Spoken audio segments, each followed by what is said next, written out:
Welcome to haunted hour with Sameer.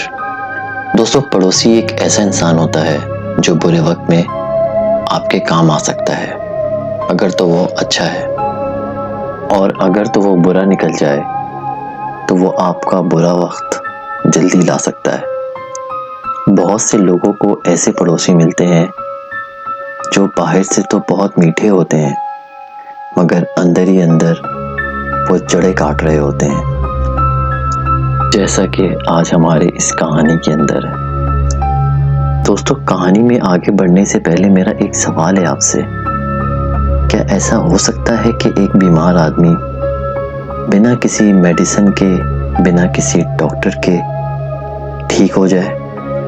نہیں نا؟ ایسے ہی آج ہماری اس کہانی کے اندر ہے۔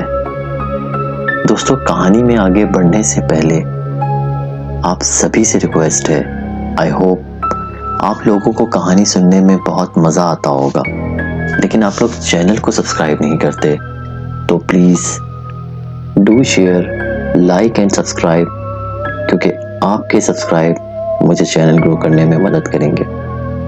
It's just a simple request. اگر آپ کو لگتا ہے کہ کہانی آپ کو پسند آتی ہیں، آپ کو ان سے سیکھنے کو مل رہا ہے، تو چینل کو سبسکرائب کرنا بالکل مت بھولیں۔ اگر آپ کوئی سجیشن دینا چاہ رہے ہیں تو کمنٹس میں لازمی بتائیے گا۔ یہ بات ہے 2017-18 کی۔ ایک ہنستا بستا خاندان تھا بدر صاحب کا۔ بدر صاحب کی فیملی میں کل 5 افراد تھے، ان کے ماں باپ، ان کی بیوی اور ان کا ایک بیٹا، اور انہی کے پڑوس میں حسن صاحب کا خاندان رہتا تھا۔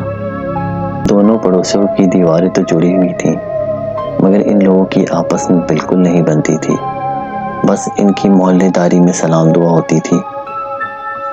لیکن بدر صاحب کے جو والد صاحب ہیں، ان کا ان کے گھر میں آنا جانا کافی تھا۔ سب کچھ نارمل چل رہا تھا، اور ایک دن بدر صاحب کے والد گھبراتے ہوئے گھر میں آئے اور گھر والوں سے کہا کہ حسن کی طبیعت مجھے صحیح نہیں لگ رہی، اس کی طبیعت دن بدن گرتی جا رہی ہے، مجھے لگتا ہے وہ کچھ ہی دنوں کا مہمان ہے۔ نے بھی بڑا افسوس کیا اور کہا، اللہ حسن صاحب کو صحت دے، تندرستی دے، اور پھر بات آئی گئی ہو گئی۔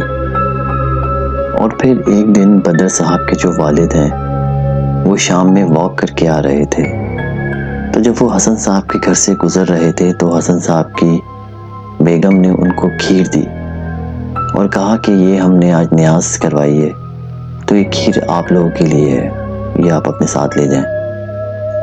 بدر صاحب کے والد کھیر لیتے ہیں اور اپنے گھر میں آ کے رکھ دیتے ہیں، اور تھوڑی دیر کے بعد وہ کھیر مزے مزے سے کھا رہے ہوتے ہیں، اور پھر ایک دم ان کی وائف آ جاتی ہیں اور وہ کہتی ہیں کہ یہ کھیر کہاں سے آئی ہے؟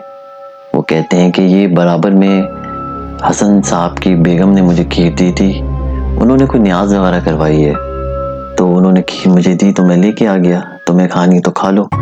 تو وہ کافی غصہ کرتی ہیں بدر صاحب کے والد کے اوپر، اور وہ کہتی ہیں کہ آپ کو ایسے کھیر نہیں کھانی چاہیے تھی، انہوں نے اگر واقعی کوئی نیاز کی ہوتی تو پورے محلے میں کھیر بانٹتے یا آس پڑوس میں کھیر دیتے، انہوں نے آپ ہی کو کھیر کیوں دی ہے؟ مجھے کچھ گڑبڑ لگ رہا ہے۔ تو بدر صاحب کے والد صاحب کہتے ہیں، ارے تم تو ایسی گھبراتی ہو، ایسا کچھ نہیں ہے جو تم سمجھ رہی ہو، وہ مجھ پہ جادو وادو کر کے کیا کریں گے، ان کو مجھ سے کیا ملے گا۔ بہرحال دونوں میں بحث ختم ہوئی اور پھر بات آئی گئی ہو گئی، لیکن وہ کھیر کوئی نارمل کھیر نہیں تھی۔ خیر کئی دن ایسے ہی گزرتے گئے اور سب نارمل چلتا رہا، اور پھر ایک دن بدر صاحب نے اپنی فیملی کے ساتھ گھومنے کا پلان بنایا۔ یہ لوگ سی ویو گھومنے کے لیے گئے، لیکن وہاں پہ بدر صاحب نے اپنے والد صاحب کو دیکھا کہ ان کی طبیعت کچھ صحیح نہیں لگ رہی، وہ آج کچھ نارمل سے نہیں لگ رہے۔ بہرحال جب وہ گھر آتے ہیں تو ان کی طبیعت واقعی میں بہت بگڑ جاتی ہے، طبیعت اتنی خراب ہو جاتی ہے کہ ان کو ہاسپٹل لے کے جانا پڑتا ہے۔ ہاسپٹل لے کے جاتے ہیں، ٹیسٹ وغیرہ کرتے ہیں، تو رپورٹس بالکل کلیئر آتی ہیں۔ گھر والے بھی کافی پریشان ہو جاتے ہیں کہ آخر ان کو کیا ہو گیا ہے، رپورٹس بالکل نارمل آ رہی ہیں، لیکن طبیعت ان کی کیوں دن بہ دن بگڑتی جا رہی ہے؟ اور ادھر جہاں حسن صاحب کی طبیعت بہت خراب تھی، ان کی حالت تشویشناک ہو گئی تھی، لیکن اب وہ بہتر ہوتے جا رہے تھے اور صحت یاب ہوتے جا رہے تھے۔ ملنے والے بھی یہ باتیں کر رہے تھے کہ وہ کسی پیر صاحب کے پاس جاتے ہیں جن کی دعاؤں سے وہ صحت یاب ہو گئے ہیں۔ ایک دن بدر صاحب کی وائف نے دیکھا کہ ان کے گھر کے درخت پر ایک تھیلی میں لیمو لٹکے ہوئے ہیں اور اس درخت کی شاخ حسن صاحب کے گھر پہ جاتی ہے۔ یہ دیکھ کر بدر صاحب کی بیگم کافی شور شرابہ کیا انہوں نے اور کہا کہ یہاں سے لیمو کی تھیلی کس نے ٹانگی ہے، ہٹاؤ اس کو یہاں سے۔ ان کے کافی شور شرابہ کرنے سے ان لوگوں نے تھیلی ہٹا دی اور کہا یہ ہم نے نہیں باندھی، ہمیں نہیں پتا کس نے باندھی ہے، اگر آپ کہتے ہیں تو ہم اس کو ہٹا دیتے ہیں۔ تو وہ تھیلی ہٹاتے ہیں اور اس کے کچھ ہی ٹائم کے بعد بدر صاحب کے والد کی طبیعت بہتر ہونا شروع ہو جاتی ہے۔ اب ان کے گھر والے بھی سمجھ جاتے ہیں کہ ان کی طبیعت اسپتال میں نہیں بلکہ کوئی صاحب علم ہی ٹھیک کر سکتا ہے۔ بدر صاحب نے اور ان کی فیملی نے کافی صاحب علم کو ڈھونڈا کہ جو ان کے اوپر سے کالا جادو ہٹا سکیں، ان کا اتارا کر سکیں، لیکن جو بھی صاحب علم آتا تھا وہ بھاگ جاتا تھا۔ بدر صاحب کے والد کی طبیعت دن بہ دن ڈاؤن ہوتی جا رہی تھی، وہ کمزور ہوتے جا رہے تھے۔ ایک دن رات میں وہ لیٹے ہوئے تھے اور اچانک سے ڈر کے اٹھتے ہیں، پورا گھر جمع ہو جاتا ہے، سب پوچھتے ہیں کیا ہوا؟ وہ کہتے ہیں کہ وہ عورت سامنے کھڑی ہے، وہ مجھے یہاں سے لے جائے گی۔ سب گھر والے تسلی دیتے ہیں، نہیں نہیں آپ کو کچھ نہیں ہوگا، آپ صحیح ہو جائیں گے۔ وہ کہتے ہیں کہ نہیں، یہ دیکھو یہ عورت مجھ سے کیا کہہ رہی ہے، یہ عورت مجھ سے کہہ رہی ہے کہ تمہارے گھر والے بھی تمہیں نہیں بچا سکتے مجھ سے، میں تمہیں جلد یہاں سے لے کر چلی جاؤں گی۔ گھر والے سمجھاتے ہیں کہ نہیں نہیں کچھ نہیں ہوگا، آپ بہت جلد صحیح ہو جائیں گے۔ اور پھر کسی جاننے والے نے ایک صاحب علم کا بتایا کہ جو بہت پہنچے ہوئے تھے اور کالا جادو توڑنے کے ماہر تھے، انہوں نے ہمیں ٹائم دیا کہ آپ جمعرات کو مغرب کے بعد ان کو لے کر آ جانا، میں ان کا علاج کر دوں گا اور یہ بالکل ٹھیک ہو جائیں گے۔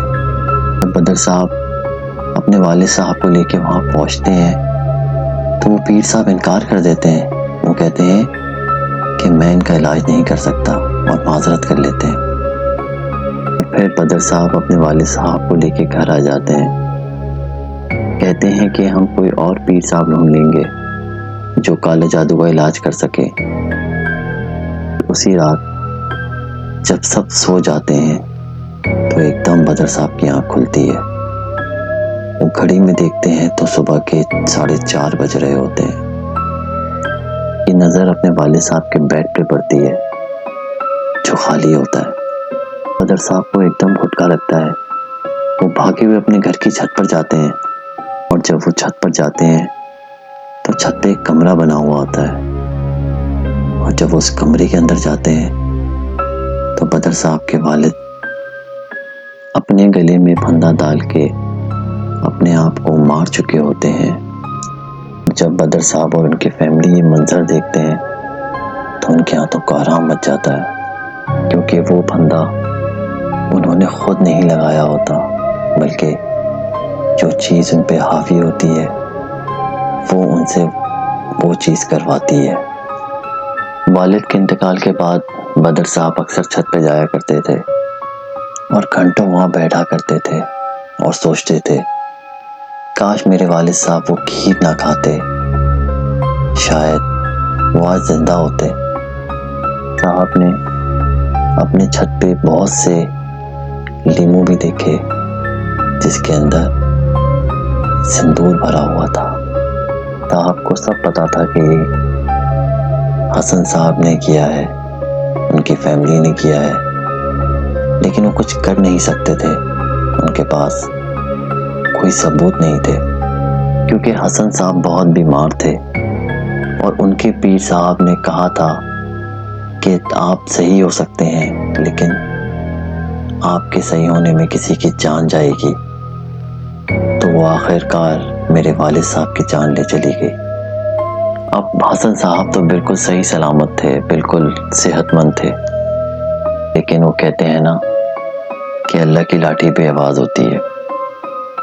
ایک خطرناک ٹریفک حادثے میں حسن صاحب کی ڈیتھ ہو جاتی ہے اور ایک ایک کر کے ان کے یہاں جوان موتیں ہونے لگتی ہیں۔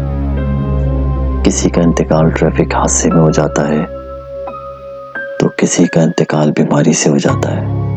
ان کا گھر بالکل ویران پڑا ہے، وہاں کوئی آتا جاتا نہیں ہے۔ کسی نے بہت خوب کہا ہے، جیسا کرو گے ویسا بھرو گے۔ کسی کا برا کر کے شاید آپ کو انسٹنٹ فائدہ مل جائے لیکن آپ سسٹین نہیں کر پاؤ گے۔ دوستو ہاں، زندگی میں کسی کا برا کرنے سے پہلے 2 بار ضرور سوچ لینا۔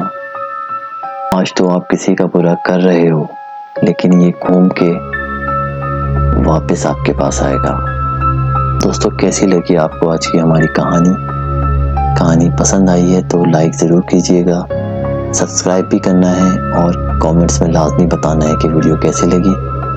تو ملتے ہیں آپ سے اگلی ویڈیو میں، جب تک کے لیے اللہ حافظ۔